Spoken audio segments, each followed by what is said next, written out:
Hello all. നമുക്ക് അടുത്ത വീഡിയോയിലേക്ക് പോകാം. That is piezo electric force transducer. Piezo electric force transducer എന്ന് പറഞ്ഞാൽ it works on the principle of piezo electric effect. അത് പീസോ ഇലക്ട്രിക് ഇഫക്റ്റിന്റെ മുകളിലാണ് അത് വർക്ക് ചെയ്യുന്നത്. എന്താണ് പീസോ ഇലക്ട്രിക് ഇഫക്ട് എന്ന് ഉദ്ദേശിക്കുന്നത്? നമ്മൾ ചില മെറ്റീരിയൽസിന്റെ മുകളിൽ, അതായത് ഇപ്പോൾ നമ്മൾ കോഡ്സ് റോഷലി സോൾട്ട് പോലത്തെ മെറ്റീരിയൽസിന്റെ മുകളിൽ നമ്മളൊരു മെക്കാനിക്കൽ സ്ട്രെസ്സോ അല്ലെങ്കിൽ ഒരു ഫോഴ്സോ അപ്ലൈ ചെയ്ത് കഴിഞ്ഞാൽ, ചില പ്ലെയിനെ ക്രോസ് ആയിട്ട് ഒരു ഫോഴ്സ് അപ്ലൈ ചെയ്ത് കഴിഞ്ഞാൽ അതൊരു ഇലക്ട്രിക് വോൾട്ടേജ് പ്രൊഡ്യൂസ് ചെയ്യും. അതുപോലെ തന്നെ ഒരു കാര്യം, അതായത് നമ്മൾ ചില ഡയറക്ഷനിൽ നമ്മൾ അതിന് മുകളിൽ ഫോഴ്സ് അപ്ലൈ ചെയ്ത് കഴിഞ്ഞാൽ അതൊരു ഇലക്ട്രിക് വോൾട്ടേജ് പ്രൊഡ്യൂസ് ചെയ്യും. അതുപോലെ തന്നെ നമ്മൾ ചില ഡയറക്ഷനിൽ വോൾട്ടേജ് അപ്ലൈ ചെയ്ത് കഴിഞ്ഞാൽ എന്ത് സംഭവിക്കും? അതിന്റെ ഡയമെൻഷൻസ്, ചില പ്ലെയിൻ അക്രോസ് ഡയമെൻഷൻസ് മാറും. ഈ രണ്ട് ഇഫക്റ്റ് ആണ് പീസോ ഇലക്ട്രിക് ഇഫക്റ്റ് കൊണ്ട് ഉദ്ദേശിക്കുന്നത്. അതായത് either of this can happen. Either if you are applying A voltage the dimensions may change, or if the dimensions is being changed a voltage may occur.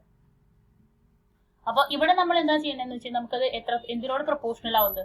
Electric charge obtained is proportional to the applied mechanical stress. നമുക്ക് എത്രത്തോളം electric charge ഉണ്ടെന്നുള്ളത് നമ്മുടെ mechanical സ്ട്രെസ്സിന് proportional ആയിരിക്കും. Okay, ഈ charge amplifier can convert this charge into an easy measure. ഒരു charge amplifier ഉണ്ടെങ്കിൽ നമുക്ക് അതിനെ ഈസി ആയിട്ടുള്ള ഒരു മെഷർമെന്റ് ആയിട്ട് എടുക്കാൻ പറ്റും. അതായത് 1 വോൾട്ട് 2 വോൾട്ട് സിഗ്നൽ പോലെ നമുക്ക് എടുക്കാൻ പറ്റും. In the end the output voltage is proportional to the mechanical stress.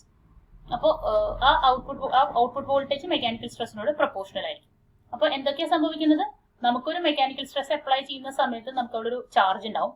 ഒരു ചാർജ് ആംപ്ലിഫയറിന് ഈ ചാർജിനെ പിടിച്ചിട്ട് ഒരു വോൾട്ടേജ് ആയിട്ട് കൺവേർട്ട് ചെയ്യാൻ പറ്റും. അപ്പോൾ നമുക്ക് ഔട്ട്പുട്ടിൽ ഒരു വോൾട്ടേജ് ആണ് കിട്ടുന്നത്. അത് മെക്കാനിക്കൽ സ്ട്രെസ്സിനോട് പ്രൊപ്പോർഷണൽ ആവും. അതിൽ 2 സ്റ്റെപ്പ് നടക്കുന്നുണ്ട്. ഒന്ന്, നമ്മൾ ഒരു ഫോഴ്സ് അപ്ലൈ ചെയ്യുന്ന സമയത്ത് നമുക്ക് ഒരു ചാർജ് ഉണ്ടാവും. ഇനി ഒരു ചാർജ് ആംപ്ലിഫയർ ഉപയോഗിച്ചിട്ട് ഇതിനെ നമ്മൾ ഒരു വോൾട്ടേജ് ആയിട്ട് കൺവേർട്ട് ചെയ്യും. അപ്പൊ നമുക്ക് എന്ത് കിട്ടി? ഔട്ട്പുട്ട് കിട്ടിയത് വോൾട്ടേജ് ആണ്. ആ വോൾട്ടേജ് ഇതിനോട് പ്രൊപ്പോർഷണൽ ആവും. എത്രത്തോളം സ്ട്രെസ് അപ്ലൈ ചെയ്യുന്നുള്ളതിനോട് പ്രൊപ്പോർഷണൽ ആയിട്ടാണ് നമുക്ക് വോൾട്ടേജ് കിട്ടുക. ഓക്കെ, അപ്പോൾ ഇതൊരു പീസോ ഇലക്ട്രിക് ഫോഴ്സ് ട്രാൻസ്ഡ്യൂസറിന്റെ ഒരു റെപ്രസെന്റേഷൻ ആണ് കാണിച്ചിരിക്കുന്നത്.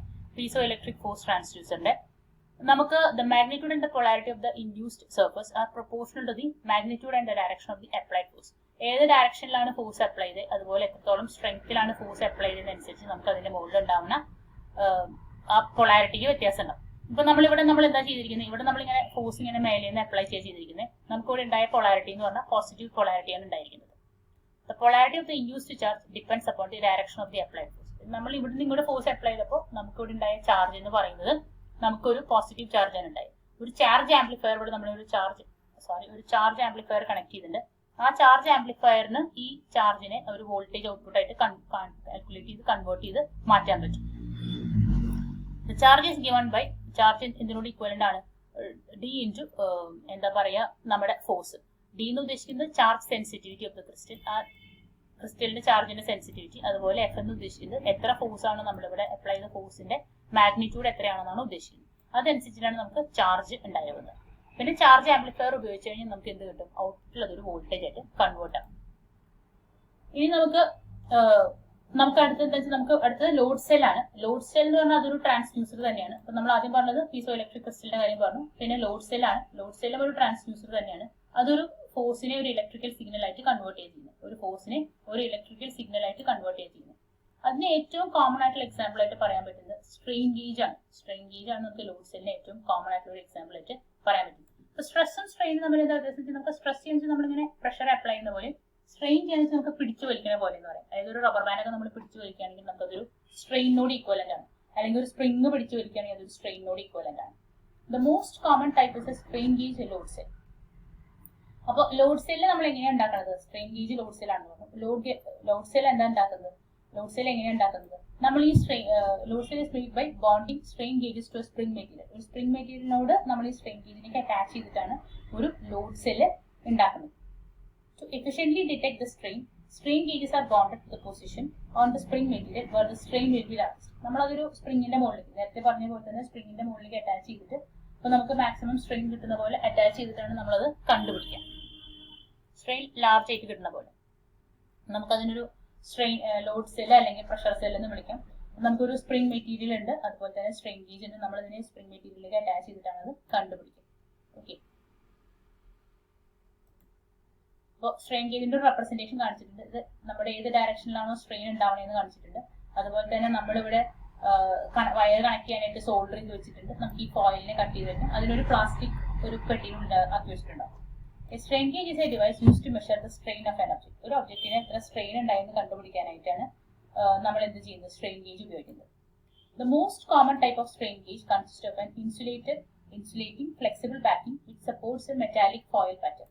ഏറ്റവും കോമൺ ആയിട്ട് നമ്മൾ ഉപയോഗിക്കുന്നത് എന്താ വെച്ചാൽ നമുക്കൊരു ഇൻസുലേറ്റഡ് ആയിട്ടുള്ള ഒരു ഫ്ലെക്സിബിൾ ആയിട്ടുള്ള ഒരു പ്ലാസ്റ്റിക് ബാക്കിംഗ് ഉണ്ടായിരിക്കും.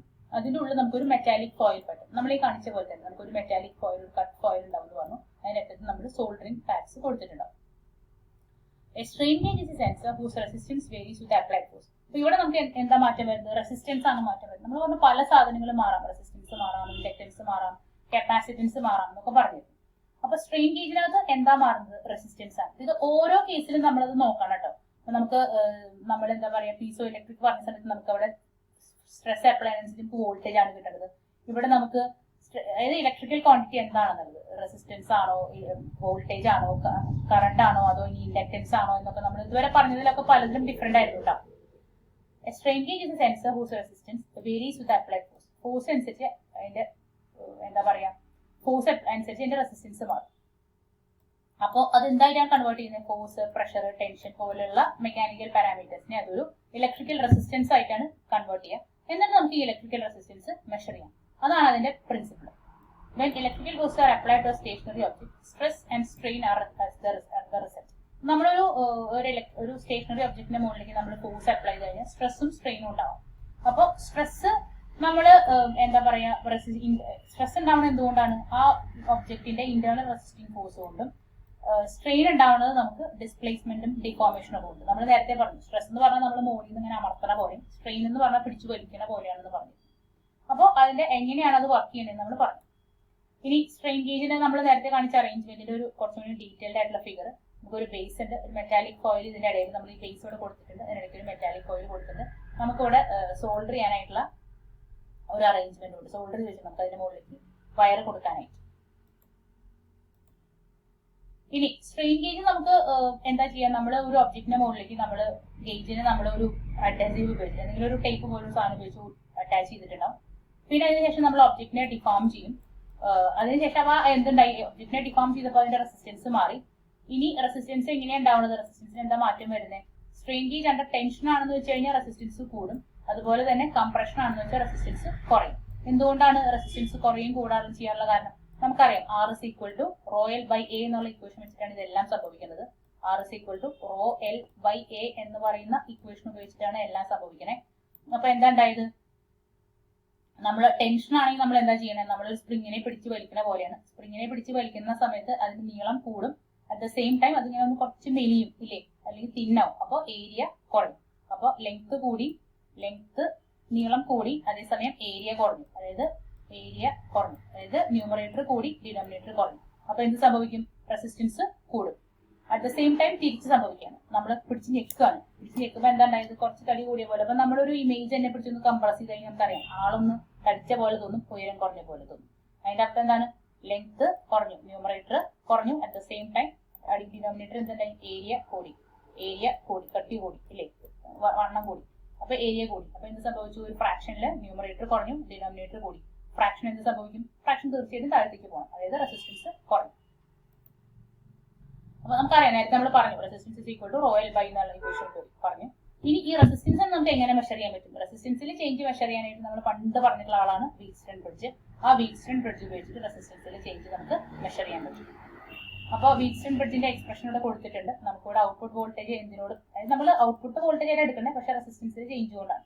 ഔട്ട്പുട്ട് വോൾട്ടേജ് എന്തിനോട് ഈക്വലന്റ് ആണ്, that is equal to R4 divided by R3 plus R4 minus R2 divided by R1 plus R2 into input voltage. നമ്മൾ ഇൻപുട്ടിൽ എന്ത് വോൾട്ടേജ് ആണോ ഉണ്ടായത്, ഔട്ട്പുട്ടിൽ എത്രത്തോളം വോൾട്ടേജിൽ മാറും, റെസിസ്റ്റൻസ് മാറ്റം വരുന്നതനുസരിച്ച് ഈ റെസിസ്റ്റൻസുകൾക്ക് മാറ്റം വരും. അപ്പോൾ നമ്മുടെ ഇക്വേഷൻ ഇങ്ങനെ മാറും. ഇക്വേഷനിൽ സബ്സ്റ്റിറ്റ്യൂട്ട് ചെയ്ത് നമുക്ക് അത് കിട്ടും. അപ്പോൾ അതിനോട് എക്സാമ്പിൾ ഇവിടെ കൊടുത്തിട്ടുണ്ട്. നമ്മുടെ ഇൻപുട്ട് വോൾട്ടേജ് 5 വോൾട്ട് ആണ്. അതുപോലെ തന്നെ ഔട്ട്പുട്ട് വോൾട്ടേജ് നമുക്ക് എത്ര കിട്ടും, R4 റെസിസ്റ്റൻസ് ഇവിടെ കാണിച്ചിട്ടുണ്ട് 3 ഓം ആണ്. R3യുടെയും R4ന്റെ എല്ലാത്തിനെയും റെസിസ്റ്റൻസ് നമ്മൾ കാണിച്ചിട്ടുണ്ട്. നമുക്ക് ഔട്ട്പുട്ട് വോൾട്ടേജ് 0 ആണ് കിട്ടുന്നത്. അറ്റ് ദ സെയിം ടൈം നമുക്കിവിടെ നേരത്തെ പോലെ തന്നെ എന്താ പറയുക, ഇൻപുട്ട് വോൾട്ടേജ് 5 വോൾട്ട് തന്നെയാണ്. പക്ഷെ നമ്മുടെ റെസിസ്റ്റൻസിന്റെ വാല്യൂസിനൊക്കെ മാറ്റം വന്നു. നമ്മുടെ റെസിസ്റ്റൻസ് R3 നേരത്തെ ഇവിടെ 3 ഓം ഉണ്ടായിരുന്നത്, ഇവിടെ 2 ഓമായി മാറി. R1 4 ഓം ആണ്, ഇവിടെ നമുക്ക് 3 ഓമേ ഉണ്ടായിരുന്നുള്ളൂ. റെസിസ്റ്റൻസ് മാറ്റം വന്നു. റെസിസ്റ്റൻസ് മാറ്റം വന്ന സമയത്ത് നമ്മുടെ ഔട്ട്പുട്ട് വോൾട്ടേജ് നേരത്തെ 0 വോൾട്ട് ആയിരുന്നത് ഇവിടെ നമുക്ക് 1.667 വോൾട്ടായി കൺവേർട്ട് ആയി. വിച്ച് മീൻസ് ആ വീറ്റ്സ്റ്റോൺ ബ്രിഡ്ജിൽ നമുക്ക് ഔട്ട്പുട്ട് വോൾട്ടേജ് മെഷർ ചെയ്ത് കഴിഞ്ഞാൽ റെസിസ്റ്റൻസിലെ ചേഞ്ച് കൊണ്ട് ഔട്ട്പുട്ട് വോൾട്ടേജിന് മാറ്റം വരും. ഇനി നമുക്ക് അടുത്തത് പറയാനുള്ളത് കാഥോഡ് റേ ട്യൂബ് ആണ്. കാഥോഡ് റേ ട്യൂബ് എന്ന് പറഞ്ഞാൽ അതൊരു വാക്യൂം ട്യൂബാണ്. വാക്യൂം ട്യൂബാണ്. അതിന് നമ്മൾ എന്ത് ചെയ്യുന്നു? ഒരു ഇലക്ട്രിക്കൽ സിഗ്നലിനെ ഒരു വിഷ്വൽ സിഗ്നലാക്കി മാറ്റാണ് ഒരു കാഥോഡ് റേ ട്യൂബ് ചെയ്യുന്നത്. ഒരു ഇലക്ട്രിക്കൽ സിഗ്നലിനെ ഒരു വിഷ്വൽ സിഗ്നലാക്കി മാറ്റാണ് നമുക്ക് അതിനകത്ത് ചെയ്യുന്നത്. നമ്മളെല്ലാവരും കണ്ടിട്ടുണ്ട് കാഥോഡ് റേ ട്യൂബ് എന്ന് പറയുന്നത്, അല്ലെങ്കിൽ CRO എന്ന് പറയുന്ന സാധനം. നമ്മുടെ ഇലക്ട്രോണിക്സ് ലാബിൽ നമ്മൾ എല്ലാവരും കണ്ടിട്ടുള്ള ഒരു ഡിവൈസ് ആണ്. നമ്മളവിടെ എന്തെങ്കിലും ഒരു എന്താ പറയുക ഇൻപുട്ട് കൊടുത്തു കഴിഞ്ഞാൽ നമുക്ക് അവിടെ ഫ്ലൂറസെന്റ് ആയിട്ടുള്ള ഒരു പച്ച കളർ ലൈറ്റ് ഇങ്ങനെ കത്തുന്നത് കാണാം. പച്ച കളർ ലൈറ്റ് അതിന്റെ മുകളിൽ സ്ക്രീനിന്റെ മുകളിൽ കാണാം. ഇതൊക്കെ വെച്ചിട്ടാണ് നമ്മൾ എന്ത് ചെയ്യുന്നത്? ഒരു കാഥോഡ് റേ ട്യൂബ് എന്ത് ചെയ്യുന്നത്? ഒരു ഇലക്ട്രിക്കൽ സിഗ്നലിനെ ഒരു വിഷ്വൽ സിഗ്നലാക്കി മാറ്റുന്നത്. നമുക്ക് കാണാൻ പറ്റും, ആ വോൾട്ടേജിനെയും കറണ്ടിനെയും ഒക്കെ നമുക്ക് കാണാൻ പറ്റുന്ന ഒരു സിഗ്നലാക്കി മാറ്റാണ് ചെയ്യുന്നത്. അപ്പോൾ എന്താണ് അതിനകത്തുള്ള ഒരു ബേസിക് പ്രിൻസിപ്പിൾ? നമുക്കറിയാം അതിന്റെ മുകളിൽ ഒരു ഇലക്ട്രോൺ ഗൺ ഉണ്ട്. അതുപോലെ തന്നെ നമുക്ക് ഡിഫ്ലക്ഷൻ പ്ലേറ്റ്സും ഉണ്ട്. ഇവിടെ നോക്കിയാൽ നിങ്ങൾക്ക് കാണാം, ഇവിടെ ഒരു ഇലക്ട്രോൺ ഗണ്ണിന്റെ അറേഞ്ച്മെന്റ് കൊടുത്തിട്ടുണ്ട്. ഇലക്ട്രോൺ ഗണ്ണിന്റെ ഒരു അറേഞ്ച്മെന്റ് കാണിച്ചിട്ടുണ്ട് ഈ ഒരു സെറ്റിനെ. പിന്നെ അതുപോലെ തന്നെ നമുക്ക് ഡിഫ്ലക്റ്റിംഗ് പ്ലേറ്റ്സ് ഉണ്ട്. എന്തൊക്കെ ഡിഫ്ലക്റ്റിംഗ് പ്ലേറ്റ്സ് ഉണ്ട്? ഹൊറിസോണ്ടൽ ഡിഫ്ലക്റ്റിംഗ് പ്ലേറ്റും ഉണ്ട്, അതുപോലെ തന്നെ വെർട്ടിക്കൽ ഡിഫ്ലക്റ്റിംഗ് പ്ലേറ്റും.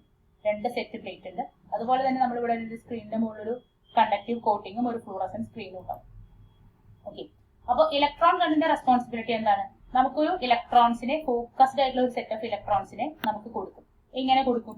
നല്ല ഹൈ ഫ്രീക്വൻസിയിലേക്ക് ആക്സിലറേറ്റ് ചെയ്തിട്ട് കൊടുക്കും. അതാണ് നമ്മുടെ ഇലക്ട്രോൺ ഗണ്ണിന്റെ റെസ്പോൺസിബിലിറ്റി. അതായത് ഫോക്കസ്ഡ് ആയിട്ടുള്ള ആക്സിലറേറ്റഡ് ആയിട്ടുള്ള ഒരു ബീം ഓഫ് ഇലക്ട്രോൺസിനെ പ്രൊവൈഡ് ചെയ്യും. പിന്നെ നമുക്ക് ഡിഫ്ലക്റ്റിംഗ് പ്ലേറ്റ് ഉണ്ട്. എന്തൊക്കെ ഡിഫ്ലക്റ്റിംഗ് പ്ലേറ്റ് ഉള്ളത്? വെർട്ടിക്കൽ ഡിഫ്ലക്റ്റിംഗ് പ്ലേറ്റ് ഉണ്ട്, അതുപോലെ തന്നെ ഹൊറിസോണ്ടൽ ഡിഫ്ലക്റ്റിംഗ് പ്ലേറ്റ് ഉണ്ട്. ഈ വെർട്ടിക്കൽ ഡിഫ്ലക്റ്റിംഗ് പ്ലേറ്റ് ബീമിനെ എന്ത് ചെയ്യും? വെർട്ടിക്കൽ ആയിട്ടുള്ള മൂവ്മെന്റ് കൊടുക്കും. അതായത് അപ്പ് ആൻഡ് ഡൗൺ മൂവ്മെന്റ് കൊടുക്കാനായിട്ട് ഈ വെർട്ടിക്കൽ ഡിഫ്ലക്റ്റിംഗ് പ്ലേറ്റിനാണ് സാധിക്കുക.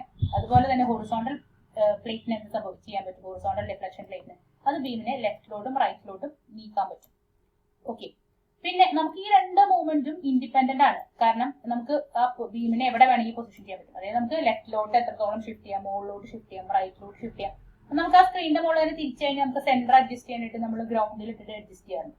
ഇതൊക്കെ നമ്മുടെ ഡിഫ്ലക്റ്റിംഗ് പ്ലേറ്റ്സിന്റെ സഹായത്തോടു കൂടി നമുക്ക് ചെയ്യാൻ പറ്റും.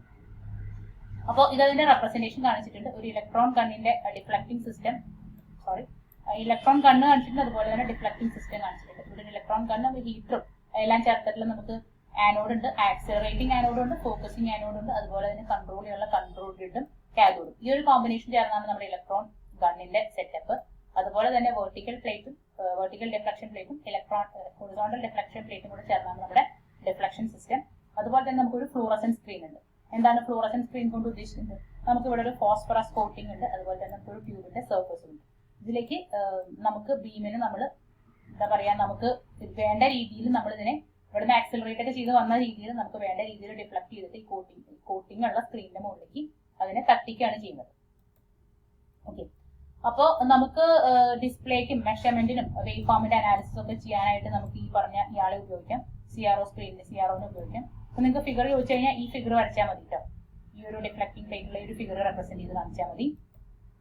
അതുപോലെ തന്നെ നമുക്ക് പ്ലോട്ടേഴ്സ്, XY പ്ലോട്ടേഴ്സ് ഉണ്ട്. അതുപോലെ തന്നെ നമുക്കൊരു ലൂമിനസ് സ്പോട്ട് ഉണ്ട്. നമുക്ക് ആ ഡിസ്പ്ലേ നമുക്കിവിടെ ഒരു ലൈൻ കാണിച്ചിട്ടുണ്ട്. ഇതിന്റെ മുകളിൽ നമുക്ക് ഒരു സെന്റർ പോയിന്റിലായിട്ട് നമ്മൾ ആ ലൂമിനസ് എന്താ പറയുക സ്പോട്ടിനെ വെച്ചിട്ടാണ് നമ്മൾ അഡ്ജസ്റ്റ് ചെയ്യുക. അതനുസരിച്ച് നമ്മൾ X ഡിഫ്ലക്ഷൻ, Y ഡിഫ്ലക്ഷൻ ഒക്കെ X axis, horizontal Y axis rotate ചെയ്ത് നമുക്കത് ഒരു പോയിന്റ് എത്തിക്കാനായിട്ടുള്ള ഒരു ഡിഫ്ലക്റ്റിംഗ് അറേഞ്ച്മെന്റ് ഇവിടെ ഉണ്ട്.